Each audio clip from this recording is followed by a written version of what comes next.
Roma arde. Y su pueblo, aterrorizado, apenas comprende que lo peor aún está por llegar. Durante siglos, los romanos creyeron haber domado el mundo, pero ahora, a las puertas del imperio, surge una nueva amenaza. No son germanos romanizados, ni tribus que buscan tierras. Son los hunos, hombres de las estepas, surgidos del horizonte asiático como una tormenta salvaje, cabalgando sin descanso, sin leyes, sin piedad.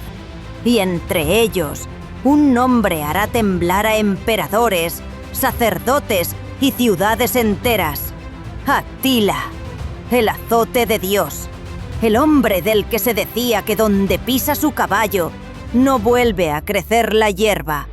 Pero detrás del mito del bárbaro despiadado se oculta otra historia, la de un mundo que se derrumba y de un imperio que, cegado por su propia grandeza, no supo ver que el fin ya había comenzado. El imperio ante el abismo. Roma, el corazón del mundo civilizado. Pero bajo sus cúpulas doradas, el miedo se extiende como una sombra. Las legiones ya no regresan victoriosas, las fronteras se desmoronan y en los mercados se murmura el nombre de nuevos invasores.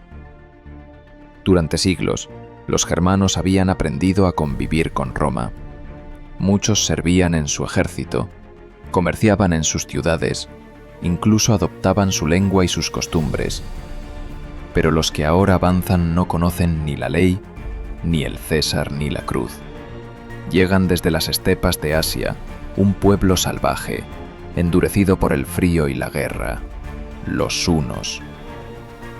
En su camino, las aldeas arden, los ríos se tiñen de sangre, y las ciudades caen una tras otra sin comprender quién las ataca. Para los romanos, aquellos jinetes parecían venir del fin del mundo. Así comienza el último acto del imperio de Occidente.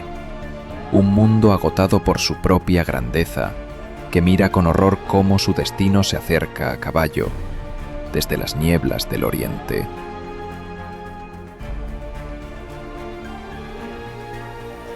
Los hijos del caos. Nadie dónde venían exactamente. Solo se decía que eran jinetes que jamás desmontaban, hombres nacidos sobre el caballo y destinados a morir en él. El silbido del viento entre las hierbas. Venían del este, de un mundo sin fronteras, donde la tierra y el cielo se confunden. Allí, las leyes de Roma no significaban nada. Ni templos, ni ciudades, ni emperadores, solo la supervivencia. Los hunos no conocían el reposo. Su vida era una guerra sin fin. Dormían a lomos de sus monturas, comían carne cruda bajo la silla de montar, y su arco corto, rápido y mortal, podía atravesar un hombre antes de que oyera el silbido de la flecha. Para los pueblos germánicos, que ya convivían con Roma, los hunos eran un terror aún mayor que el imperio mismo. Y muchos de ellos, presas del pánico, cruzaron las fronteras romanas buscando refugio. Así comenzó la avalancha que arrastraría a Occidente hacia su ruina. Los cronistas los llamaron bestias sin alma, y tal vez lo parecían. Sus rostros marcados por el viento, las piernas arqueadas de tanto cabalgar, sus ojos hundidos, su nariz chata, y una mirada que inspiraba más miedo que cualquier espada. Pero pronto, entre ellos, un hombre destacaría sobre todos los demás, un líder capaz de unir a las hordas dispersas bajo una sola bandera. Su nombre, Atila. El retrato de Atila. Atila. Para Roma, un demonio encarnado. Para sus hombres, un dios de la guerra. El mundo civilizado lo llamaría el azote de Dios. Pero quienes lo conocieron contaron otra historia. Prisco, enviado de Roma, dejó testimonio de aquel encuentro. Los unos lo recibieron con oro y banquetes, pero Atila comió solo carne, servida en un simple plato de madera. Su copa también era de madera, mientras que los demás bebían en cálices de plata y oro. Nada en su atuendo mostraba ostentación. Ni su espada, ni su brida, ni sus sandalias tenían adornos. Su única vanidad era la limpieza. Así lo describieron los cronistas: bajo, robusto, las piernas arqueadas de cabalgar, ojos hundidos, barba rala, temperamento irritable. Un rostro sin nobleza, decían, y sin embargo, era la mirada de un hombre que sabía dominar el miedo. Durante 8 años, su nombre bastó para hacer temblar al imperio. Sus ejércitos saquearon más de 100 ciudades. Constantinopla se llenó de fugitivos. Los muertos fueron tantos que nadie pudo contarlos. Y sin embargo, aquel hombre que parecía una bestia de las estepas vivía con la templanza de un monje y la mente de un estratega. Quizá Roma lo odiaba porque en él veía su propio reflejo, el espejo brutal de su ambición y su decadencia. El azote de Dios. Durante 8 años, Atila recorrió Europa como una sombra. Sus jinetes cruzaban los ríos y los bosques con la misma facilidad con que otros cruzan un patio. Ninguna frontera, ningún ejército parecía poder detenerlos. Ciudad tras ciudad caía. Constantinopla temblaba. Los pueblos huían sin mirar atrás. Los cronistas escribieron que los hunos conquistaron más de 100 ciudades y que los muertos eran tantos que ni siquiera pudieron contarse. No respetaron iglesias ni monasterios. Las vírgenes, los monjes, los mendigos, todos eran iguales ante la furia del azote de Dios. En el año 452, Atila se detuvo ante las puertas de Roma, y ahí el mito tomó el lugar de la historia. La leyenda cuenta que el Papa, armado solo con su santidad, se enfrentó al bárbaro, y que Atila, al verlo, retrocedió. Pero el escéptico lector hará bien en desconfiar. Roma, en verdad, no fue salvada por milagro alguno. El ejército huno estaba exhausto tras una larga campaña, diezmado por el hambre y por una epidemia. Y Atila, siempre pragmático, comprendió que Roma era un hueso demasiado duro de roer. Aceptó un rescate y se retiró. A veces, la sensatez vale más que la gloria. Para los romanos, aquel día fue un milagro. Para la historia, fue solo el respiro de un imperio moribundo. La muerte del rey bárbaro. El azote de Dios estaba a punto de conocer su destino. Ninguna espada, ningún ejército, ningún emperador había podido detenerlo. Y sin embargo, su final llegó en el momento más inesperado y más humano. Era el año 453. Atila, ya en la madurez, decidió casarse una vez más. Su nueva esposa era una goda llamada Ildico, alta, de fuertes hechuras, dicen las crónicas, y con la belleza severa de las mujeres del norte. Esa noche hubo festejo, vino, carcajadas y el rugido del campamento celebrando al invencible caudillo. Pero, al amanecer, el silencio. Atila yacía muerto. Había reventado una arteria en plena noche de bodas. El hombre que había hecho temblar a Roma murió en el lecho, sofocado por su propia sangre. Así son las cosas. Los grandes imperios caen por la ambición y los grandes hombres por los excesos. El duelo fue feroz. Los guerreros se cortaron el cabello, se hirieron con sus espadas y lloraron sin lágrimas según la antigua costumbre de su pueblo. Enterraron a Atila en secreto en 3 sarcófagos sucesivos, de oro, de plata y de hierro, junto a sus tesoros y sus armas. Después mataron a los obreros que cavaron la tumba, para que nadie pudiera encontrarla jamás. A Hiperverde, así desapareció el hombre que hizo temblar al mundo. El azote de Dios, el último rey bárbaro que miró a Roma a los ojos y la hizo dudar de sí misma. Tras la tormenta, el reparto del imperio. Tras la muerte de Atila, el silencio no trajo la paz. Solo quedó el eco de un mundo que se desmoronaba. El viejo imperio de Occidente, exhausto por siglos de guerras, por fin se quebró. Los bárbaros no eran ya invasores, eran los nuevos dueños. Los germanos se repartieron los restos del gigante romano. Los francos se adueñaron de la Galia. Los visigodos ocuparon Hispania. Los ostrogodos levantaron su reino en Italia.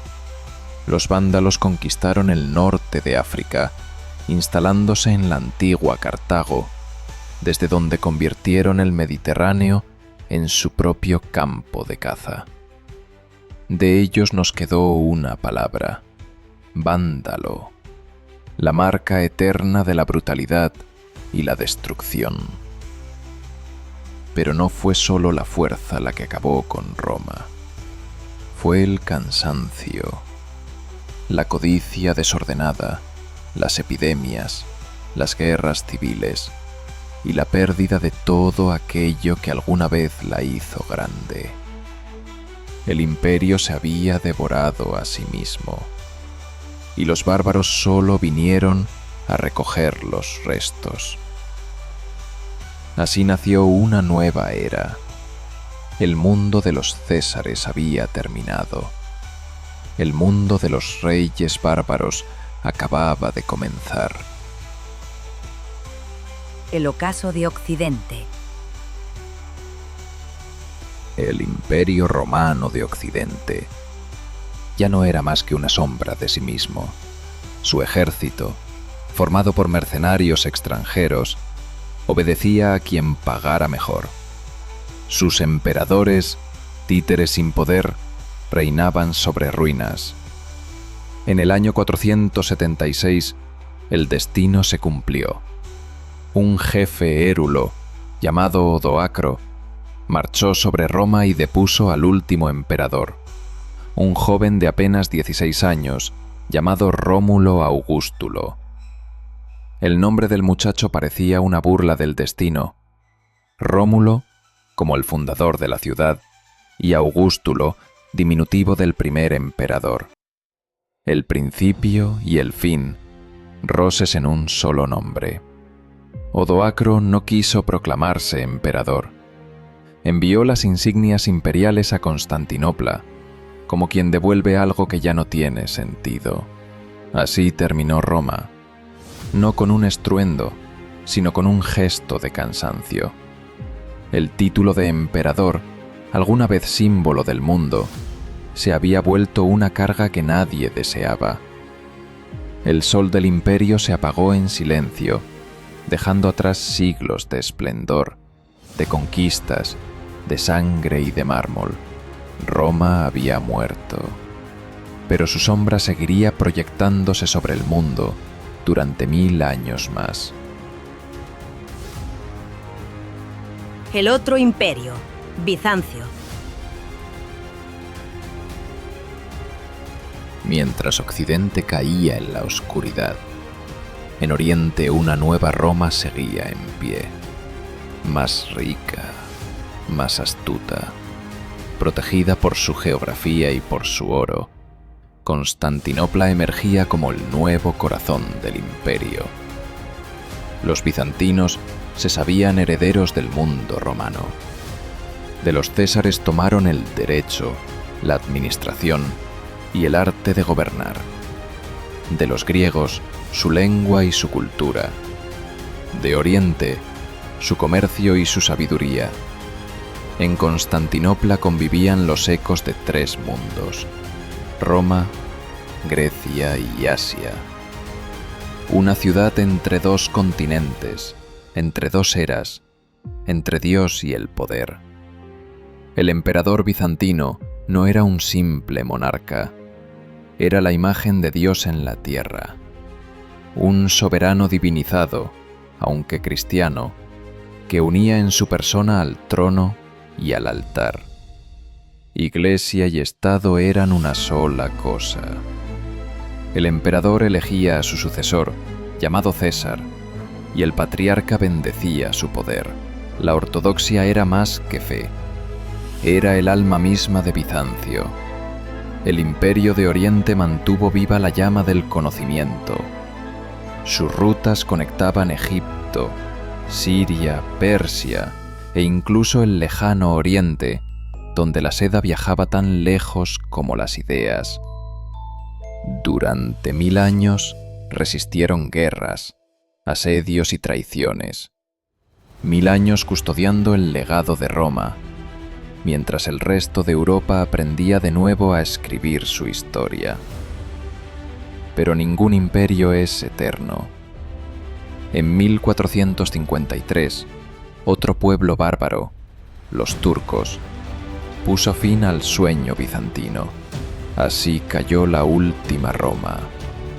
Pero en sus ruinas aún brillaba la herencia de 2000 años, el eco de una civilización que se negó a desaparecer. Epílogo. El legado de Roma. Conoma no desapareció, solo cambió de forma. Sus leyes aún dictan justicia. Sus lenguas aún moldean nuestras palabras. Sus dioses, sus símbolos y sus sombras siguen vivos en nuestra cultura, en nuestros sueños, en nuestra idea del poder.